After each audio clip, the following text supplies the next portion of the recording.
சிம்மராசி நண்பர்களே, எப்பொழுதுமே வாழ்க்கையில் உச்சத்தை தொட்டக்கூடியவர்கள், தொட்டு கொண்டிருப்பவர்கள் சிம்மராசி பிறந்தவர்கள். நான் அடிக்கடி நிறைய சொல்லிட்டு இருப்பேன். இந்த அரசு உத்தியோகம், அரசியலில் முதன்மை அளிப்பது பார்த்தீங்கன்னா யாருன்னு சிம்மராசிக்காரர்களா இருப்பீங்க.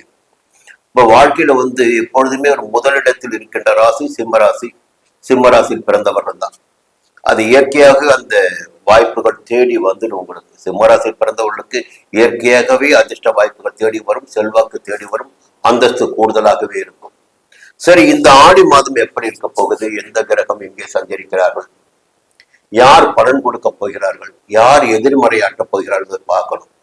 பொதுவா சமீப காலத்தில் நான் தொடர்ந்து சொல்லிட்டு வரேன், சிம்மராசினருக்கு நிறையவே சங்கடமான காலம் இந்த காலம். ஒரு போராட்ட காலத்தில் வாழ்ந்து கொண்டிருக்கிறீர்கள். என்னன்னா மற்ற கிரகங்களை எல்லாம் தூக்கி விட்டுடுவார். இந்த கேது நாம் மையப்படுத்தி பேசுவோம் எப்பயுமே. கேதுடைய சஞ்சாரம் பார்த்தீங்கன்னா ஒரு மனிதனுடைய வாழ்க்கையை உச்சத்திற்கும் கொண்டு செல்லும், பாதாளத்திற்கும் கொண்டு செல்லும். அப்படி பார்க்கின்ற போது ஜென்ம ராசிக்குள் கேது சஞ்சரித்துக் கொண்டிருக்கிறார். எப்ப கடந்த ஒரு ஆண்டிற்கு மேலாக 1.25 ஆண்டாக ஜென்ம ராசிக்குள் கேது சஞ்சரித்துக் கொண்டிருக்கிறார். சிம்மராசி பிறந்தவர்கள் யார் எந்த இடத்தில் இருந்தாலும், எந்த உச்சத்தில் இருந்தாலும் எப்படி இருப்பார்கள் என்ற நிலை எனக்கு தெரியும். அதுக்கு காரணமே அந்த ஞான மோட்சக்காரகன் கேதுவுடைய சஞ்சாரம் தான். அப்ப நிம்மதி என்பது இந்த நேரத்துல கேது கெடுத்து கொண்டிருப்பார். எனக்கு கெடுத்து கொடுப்பவன் தான் கேது. உலகியல் ஞானங்களை எல்லாம் உங்களுக்கு கொடுத்து நீங்கள் எவரையெல்லாம் நம்பிக்கொண்டிருந்தீர்களோ அவர்களுடைய சுய ரூபத்தை உங்களுக்கு வெளிப்படுத்தி காட்டி அவர்களை விட்டு உங்களை நகர்த்தி உங்களை வாழ்க்கையை நீங்கள் வளப்படுத்தி வாழ்வதற்கான ஒரு வழியினை ஞான மோட்சக்காரகன் கேது உங்களுக்கு காட்டுகின்ற காலம் இந்த காலம். இந்த காலம் சோதனையான காலமாக இருந்தாலும் எதிர்காலத்தில் நன்மைகளை நீங்கள் அடைவதற்கு அடிப்படையான காலமாகவே இந்த காலம்தான் உங்களுக்கு இருக்கும். சரி, உங்களுடைய ராசிநாதன் சூரியன் எங்கே சஞ்சரிக்கிறார்? இப்போ ராசிநாதன் சஞ்சாரம் ரொம்ப மிக முக்கியமானது. குறிப்பாக மாத பலன்களை பார்க்கின்ற போது சூரியனுடைய சஞ்சாரத்தை வைத்து பார்க்கின்ற போதுதான் நமக்கு நிறைய விஷயங்கள் புலப்படும். அப்படி பார்க்கின்ற போது இந்த மாதத்தில் 12ஆம் இடமான அயன சயன ஸ்தானத்தில், மோட்சஸ்தானத்தில், விரயஸ்தானத்தில் சஞ்சரிக்கிறார் சூரியன். அப்ப பாத்தீங்கன்னா இது எதிர்மறையான பலன்களை கொடுக்கும். எப்படின்னா தேவையற்ற செலவுகளை ஏற்படுத்தும், தேவையற்ற அலைச்சலை உருவாக்கும், மனதில் ஒரு நிம்மதியற்ற நிலையினை இருக்கும். ஏதாவது ஒன்றினை ஈடு செய்ய வேண்டும் என்றால் ஒரு அவசர செலவிற்கு கூட ஒரு கடன் வாங்க வேண்டிய நிலை இருக்கலாம், அல்லது ஒரு சொத்தினை விற்க வேண்டிய நிலை ஏற்படலாம், ஒரு நகையினை அடக்க வைத்து அந்த நிலையை சமாளிக்க வேண்டிய நிலை ஏற்படலாம். விரய செலவு என்பது காத்து கொண்டிருக்கு. பொதுவாக இந்த விரய காலத்தில் நாம் எப்படி வாழ வேண்டும் என்றால் கடன்பட்டு வாழலாம், புரியுதுங்களா? கடனாளியாக வாழலாம், நோயாளியாக மட்டும்தான் வாழக்கூடாது. எல்லாரும் சொல்லுவாங்க, இந்த கிரகம் உங்களுக்கு இங்கு இருந்தா இது கொடுக்கும், நோயை கொடுக்கணும். நோயை மட்டுமே கொடுப்பதில்லை, ஒருவருக்கு நோயை கொடுத்தால் மற்றவருக்கு கடனை கொடுக்கும். ஒருவர் கடனாளியாக மாறிவிட்டால் அவர் நோயாளியாக இருப்பதற்கு வாய்ப்பு இல்லாமல் போகும். நிறையவே இருக்கு. 12ஆம் இடத்தில் சூரியன் சஞ்சரிக்கின்ற போது விரைய செலவுகள் உங்களுக்கு காத்து கொண்டிருக்கிறது, அலைச்சல் காத்து கொண்டிருக்கிறது. கவனமாக இருப்பது, குறிப்பாக உத்தியோகத்தில் இருப்பவர்கள் கவனமாக இருப்பது நன்மை ஏற்படுத்தும். வியாபாரிகள் கணக்கு வழக்குகளில் கொஞ்சம் கூடுதல் கவனமாக இருக்க வேண்டும், நிதானமாக செயல்பட வேண்டும் பண விவகாரத்தில். அடுத்து பாத்தீங்கன்னா கேதுவை பற்றி முதன்மையாக சொல்லிட்டேன். சனி பகவான் 8ஆம் இடத்தில் சஞ்சரிக்கிறார். அஷ்டம சனி காலம் இந்த காலம் உங்களுக்கு. அதே நேரத்தில் அந்த அஷ்டம சனி காலத்திலும் ஒரு நல்ல மாதமாக இந்த மாதம் உங்களுக்கு இருக்கு. இந்த கெட்டவன் கெட்டு போறான் பாருங்க, சனி பகவான் உங்களுக்கு கெட்டவர். அவர் அஷ்டமஸ்தானத்தில் சஞ்சரித்து அதிகபட்சமான நெருக்கடிகளை கொடுக்கிறார். அந்த கெட்டவர் இப்பொழுது கெட்டு போகிறார், வக்கிரமாகிறார்.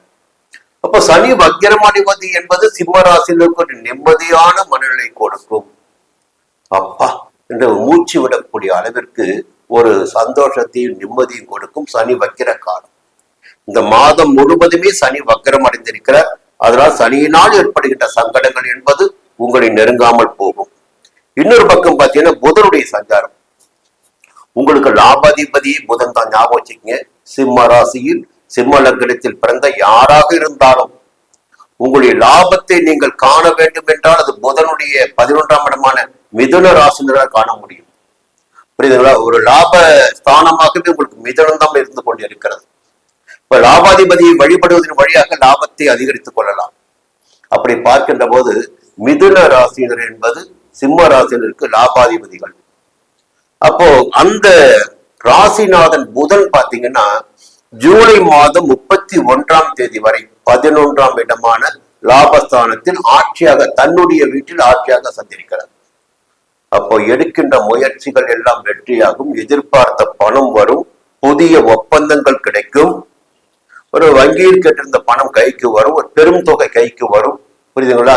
வராமல் இருந்த பணம் கைக்கு வரும், புரியுதுங்களா? நல்ல நிலைமைகளை மாதத்தின் முற்பகுதியில் புத பகவான் உங்களுக்கு ஏற்படுத்தி கொடுப்பார். அதன் பிறகு அவரும் 12ஆம் இடத்துக்கு வரார்.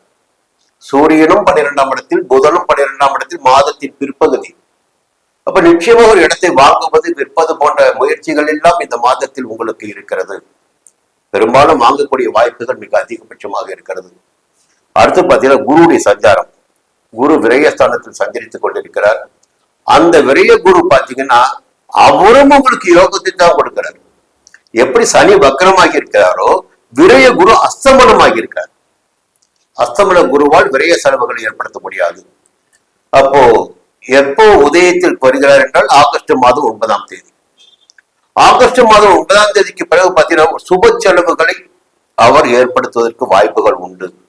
புதனும் 12ஆம் இடத்தில் இருப்பார், சூரியனும் 12ஆம் இடத்தில், புரியுதுங்களா? குருவும் 12ஆம் இடத்தில் உதயமாகி, அப்போ ஒரு வேலைக்காக முயற்சி செய்து அதற்காக செலவு செய்வது, புதிய தொழில் தொடங்குவதற்காக செலவு செய்வது, முதலீடு வைப்பது, ஒரு புதிய இடம் வாங்குவது போன்ற முயற்சிகள் எல்லாம் இந்த மாதத்தில் இருக்கு.